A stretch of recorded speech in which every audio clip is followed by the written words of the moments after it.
ഈ തെരഞ്ഞെടുപ്പിൽ കേരളം നമ്മുടെ കുഞ്ഞുങ്ങളെക്കുറിച്ച്, ഭാവിയെക്കുറിച്ച്, ഭാവി കേരളത്തെക്കുറിച്ച് ചർച്ച ചെയ്യട്ടെ. അവരാണ് നമുക്ക് ഏറ്റവും വലുത്. ആ കുഞ്ഞുങ്ങളാണ് നമുക്ക് പ്രിയപ്പെട്ടവർ. അവരുടെ കേരളം ഈ കേരളമായിരിക്കില്ല. അവരുടെ കേരളം നമ്മുടെ കുഞ്ഞുങ്ങളുടെ, നമ്മുടെ കൊച്ചുമക്കളുടെ കേരളം, അവരുടെ സ്വപ്നങ്ങൾ യാഥാർത്ഥ്യമാക്കുന്ന ഒരു കേരളമാണ് UDF വാഗ്ദാനം ചെയ്യുന്നത്. ഈ ദുർഭരണത്തിന് അന്ത്യം കുറിക്കണം. എന്താണ്? എൻഡോസൾഫാൻ ഇരകൾ ഇവിടെ വന്ന് പണ്ട് മുഖ്യമന്ത്രി 10 കൊല്ലം മുമ്പ് അവരെ കെട്ടിപ്പിടിച്ചതാണ്. ഇപ്പോഴും 1031 പേർ 2024 നിയമസഭയിൽ പ്രഖ്യാപിച്ച ആ പാവങ്ങൾ ഒരാനുകൂല്യവും കൊടുത്തിട്ടില്ല. അതിനുശേഷം നിരവധി എൻഡോസൾഫാൻ ഇരകൾ വന്നു.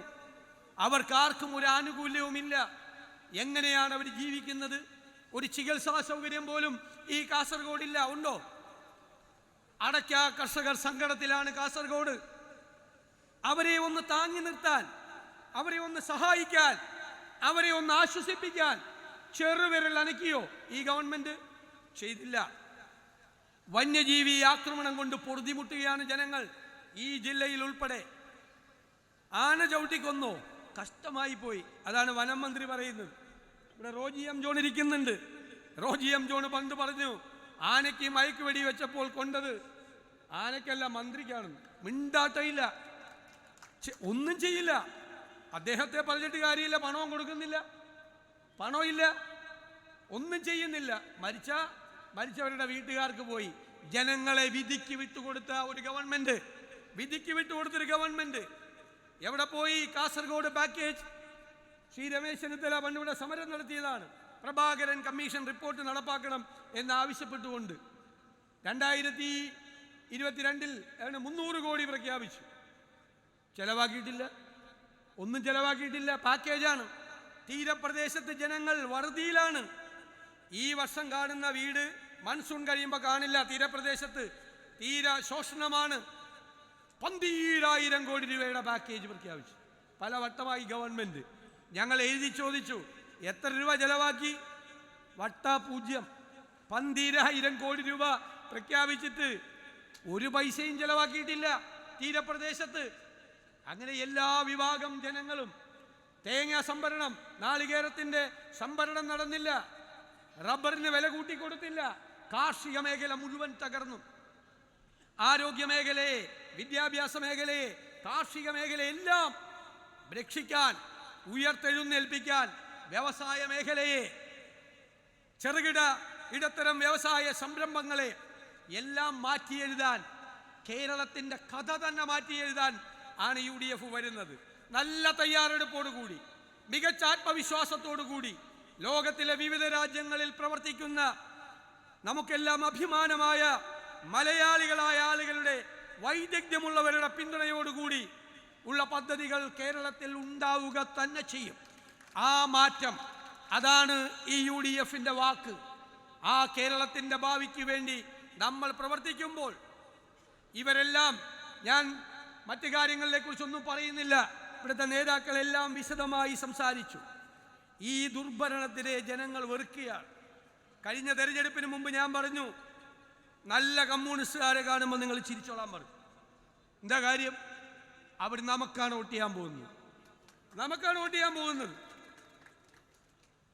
നല്ല ഇടതുപക്ഷ സഹയാത്രികരെ കാണുമ്പോൾ ചേർത്ത് പിടിച്ചോ. നമ്മളെക്കാൾ ആഗ്രഹത്തിലിരിക്കുകയാണ് അവർ. ഇവരെ ഈ അധികാരത്തിന്റെ ഗോപുരങ്ങളിൽ നിന്ന് ഇറക്കണം എന്ന് അവരാഗ്രഹിക്കുന്നു. എന്താ കാര്യം? അവർ വിചാരിച്ചത് ഇടതു വന്നാൽ നല്ലതായിരിക്കും, ഇടതു വന്നാൽ പുരോഗമനപരമായിരിക്കും, നാട് നന്നാവും. ആത്മാർത്ഥമായി ചിന്തിച്ചവരാ. ഇപ്പോൾ അവർ തിരിച്ചറിഞ്ഞു, ഇവരിടതല്ല, ഇവർ തീവ്ര വലതുപക്ഷമാണ്. ആരാ ഇടത്? നമ്മളാണ് ഇടത്. നെഹ്റുവിയൻ ലെഫ്റ്റാണ് നമ്മൾ. മാറ്റങ്ങളുടെ കൂടെ നിൽക്കുന്നവർ. ഒരു കാര്യം എല്ലാവരോടും പറയുന്നു, തെരഞ്ഞെടുപ്പിൽ ജയിക്കണം രാഷ്ട്രീയ പ്രസ്ഥാനങ്ങളായാൽ. പക്ഷെ കേരളത്തിലെ UDFന്റെ ഒന്നാമത്തെ പ്രയോറിറ്റി വർഗീയതയെ കേരളത്തിന്റെ മണ്ണിൽ കുഴിച്ചു മൂടുക എന്നതാണ്. ഭൂരിപക്ഷ വർഗീയത പറഞ്ഞാലും ന്യൂനപക്ഷ വർഗീയത പറഞ്ഞാലും കേരളത്തിലെ UDF നട്ടല് നിവർത്തി നിന്ന് അതിനെ ചോദ്യം ചെയ്യും. ആര് പറഞ്ഞാലും ചോദ്യം ചെയ്യും. ആര് പറഞ്ഞാലും ഈ വർഗീയമായി കേരളത്തെ ഭിന്നിപ്പിച്ച് ഈ കേരളത്തെ തകർക്കാൻ UDF ഒരു കാരണവശാലും സമ്മതിക്കില്ല. നമ്മുടെ കൊച്ചുങ്ങളെ ഓർത്താണ് ഞാൻ. അതുകൊണ്ടാണ് എൻ്റെ ഉള്ളിൽ നിന്ന് വന്ന വാചകമാണ്. പിണറായി വിജയനും VD സതീശനും നമ്മളെല്ലാവരും കുറച്ച് കഴിയുമ്പോൾ ഉണ്ടാവില്ല. ചിലപ്പോൾ ഓർമ്മ മാത്രമാവും, ചിലപ്പോൾ ഓർമ്മയിൽ പോലും ഉണ്ടാവില്ല. പക്ഷെ കേരളമുണ്ടാകും, നമ്മുടെ കൊച്ചുക്കളും കൊച്ചുമക്കളും ഉണ്ടാകും. അവരെ തമ്മിലടിപ്പിക്കാനുള്ള ഒരു നടപടിക്കും നമ്മൾ പിന്തുണ കൊടുക്കില്ല. കേരളത്തിലെ CPM ഇപ്പം നടത്തുന്നത് സംഘപരിവാറിൻ്റെ അതേ പാതയിൽ സഞ്ചരിക്കുന്നു. സംഘപരിവാർ അത് ചെയ്താൽ നമുക്ക് അത്ഭുതമില്ല. കാരണം എന്താ? അവരുടെ പണി ഇതാണ്. എവിടെ ചെന്നും മതങ്ങളെ തമ്മിൽ ഭിന്നിപ്പിക്കുക, തമ്മിലടിപ്പിക്കുക, അതിൽ നിന്ന് രാഷ്ട്രീയ മുതലെടുപ്പ് നടത്തുക, അല്ലേ?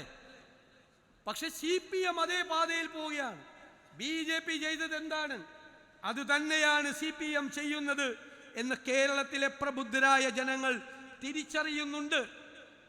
ഇവിടെ ഒരു തീപ്പൊരി വീണാൽ ആളിക്കത്തിക്കാൻ നടക്കുന്ന വർഗീയവാദികളുടെ കൈകളിലേക്ക് തീപ്പന്തമറിഞ്ഞു കൊടുക്കുന്ന പണിയാണ് CPM ചെയ്യുന്നത്. പക്ഷെ നിങ്ങൾ ആരും ഭയപ്പെടണ്ട. അവിടെയെല്ലാം കേരളത്തെ രക്ഷിക്കാൻ, വർഗീയതയെ പ്രതിരോധിക്കാൻ കേരളത്തിലെ ടീം UDF ഉണ്ടാകും, വിട്ടുവീഴ്ചയില്ലാതെ. അതാണ് നമ്മുടെ നിലപാട്. തെരഞ്ഞെടുപ്പിൽ ജയിക്കാൻ വേണ്ടി അതിൽ വെള്ളം ചേർക്കില്ല, അതിൽ കോംപ്രമൈസ് ഇല്ല. വർഗീയത ആര് പറഞ്ഞാലും അവർക്കെതിരായി തെരഞ്ഞെടുപ്പ് കാലത്ത് പറഞ്ഞാലും അവരെ ചോദ്യം ചെയ്യും, ഒരു സംശയവും വേണ്ട. അതാണ് നമ്മുടെ നിലപാട്. നമ്മൾ ഒരുമിച്ച് നിന്ന്, ഞാൻ പറഞ്ഞല്ലോ, ഞാൻ അഭിമാനത്തോടു കൂടിയാണ്. എത്രയോ തെരഞ്ഞെടുപ്പുകളാണ് നമ്മൾ ജയിച്ചത്. ടീം UDF അല്ലേ? ആ ടീം UDF ഒരു സംശയവും വേണ്ട, 100-ലധികം സീറ്റുമായി കേരളത്തിൽ അധികാരത്തിലേക്ക് വന്ന് കേരളത്തെ രക്ഷിക്കുക തന്നെ ചെയ്യും.